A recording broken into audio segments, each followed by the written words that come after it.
Türkiye Saadet Partisi Yevropa Yoshlar Şöbesi vekili Ömeki, Sharqi Turkiston uchur markazining sobiq raisi Abdujalil Qarqash apandini ziyorat qildi. Saadet Yevropa Yoshlar Şöbesining raisi Farruq Bozaji va mudiriyat a'zolari sobiq rais Abdujalil Qarqash apandi bilan Sharqi Turkistondagi zulmlar, jazo lagerlari va chet eldagi Uyg'urlar haqida fikr almashtirdi. Suhbatda Turkiya va Xitoy orasida imzolangan va yaqinda Xitoy davlati tasdiqlagan o'tkazib berish kelishimi haqida mulohazlar bo'ldi. Farruq Bozaji apandi vakili Ömekiga vakolatan so'z qilib mundaq dedi: "Qarindoshligimizni kuchaytiradigan bu yig'inda biz azaldan zulmga uchirgan Sharqi Turkistonning yanida ekanligimizni, barliq xizmatimizning gullangan va haqqoniy dunyo uchun ekanligini ifodaladik.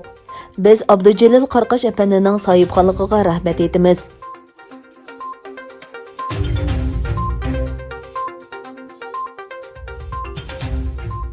Angliyadagi 30dan ortiq Yahudi rabbi va jamoat rahbarlari Xitoyning Uyg'urlarga qaratgan ziyonkashlik qilmishlarini oxirlashtirish uchun Angliya parlamentida tunishtirilgan irqiy qirg'inchilikqa munosabatlik bir qonun loyihasini qo'llaydiganligini bildirdi.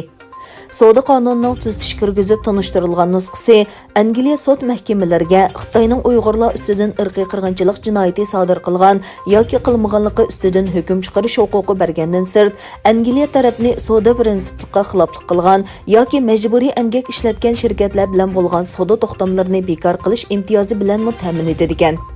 Mazkur qonun loyihasi kelar hafta Angliya parlamentida ovozga qo'yildi ekan. Bu munosabat bilan Angliyadagi nufuzli sinagog va yoshlar harakatining vakillari birlashma murojaatnoma e'lon qilib, siyosatchilarni savdo qonun loyihasiga tuzatish kirgizishga chaqirdi. Murojaatnomada Uyg'ur musulmonlarga qaratilgan ziyonkashliklarning keng ko'lamli jazo lagerlari, majburiy emgak, majburiy tug'mas qilish, tilni cheklash, muqaddas odatlarni bulg'ash va diniy so'rovlarni bulan-talan qilish qatorliqlarni o'z ichiga oladiganligini tilga oldi.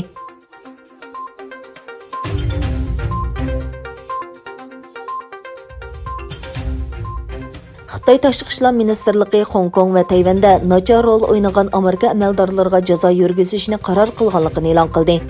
Ministrlik bayonotchisi Hua mundaq dedi: Amerikaning qoidaga xiloflik qilishi sababidan Xitoy Tayvan masalasida nachar rol o'ynagan Amerika amaldorlariga jazo yurgizishni qaror qildi. Hua oldin hafta Amerikaning markaziy hukumat va Hong Kong alohida ma'muriy rayonining 6 amaldoriga qaratilgan jazo qarorini tilga olib mundaq dedi: Washington hukumati Hong Kong va Xitoyning ichki ishlariga ochiq aralashib, xalqaro qonun va xalqaro prinsiplarning asosiy qoidalariga xiloflik qildi. Amerika tashqi ishlar ministri Pompeo 15 yanvar yozgan yozma bayonotida Hong Kongda o'qituvchi guruhdan 53 kishining tutib turilishini tanqid qilgan va rayonda davlat bexatarlik qonunining yo'lga qo'yilishiga mas'ul markaz va yerlik hukumatdan 6 amaldorni jazolaganligini e'lon qilgan edi.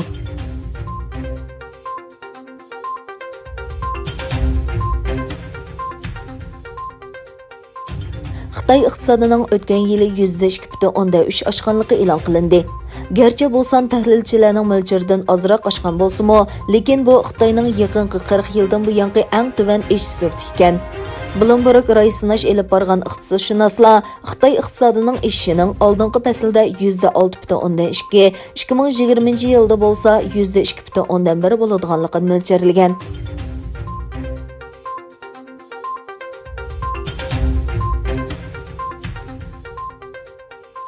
'Tramp hukumati Wuhan virusining Xitoyning tajribaxonasidan tarqalganligi haqida yangi uchurlar borligini e'lon qilgandan keyin Xitoy Amerikani yolg'on uchur va suiqasd nazariyasi tarqatdi deb aybladi. Xitoy Tashqi ishlar ministrligining bayonotchisi Hua Chunying mundaq dedi: Amerika Tashqi ishlar ministrligi juma kuni Wuhan virusining kelib chiqishi to'g'risida e'lon qilgan uchur xotiralari yolg'onchilik bilan to'lgan. Hua Amerika Tashqi ishlar ministri Mike Pompeoning so'zlarini inkor qildi va Xitoyning Dunyo sahiyat tashkiloti bilan hamkorlashib, virusning kelib chiqishini tadqiq qiladiganligini aytdi. Oldingi hafta Dunyo sahiyat tashkiloti mutaxassislari guruhi Xitoyga yetib borgan va karantin qilingan.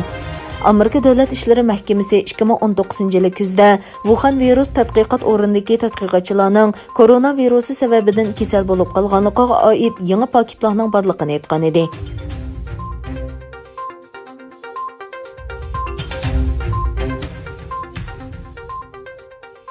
10 yanvar Qozog'istonda o'tkazilgan parlament saylamidan keyin Asqar Mominning riyosatchiligida yangi hukumat qurilish qaror qilindi. Qozog'iston prezidenti Qosim To'qayev bu davlatda yangi hukumat tashkillash farmoniga imzo qo'ydi. Buningga asosan 10 yanvar o'tkazilgan parlament sayilmanidan keyin Asqar Momin bu davlatda yangidan qurilgan hukumatda yana bosh ministerlik vazifasini o'taydi.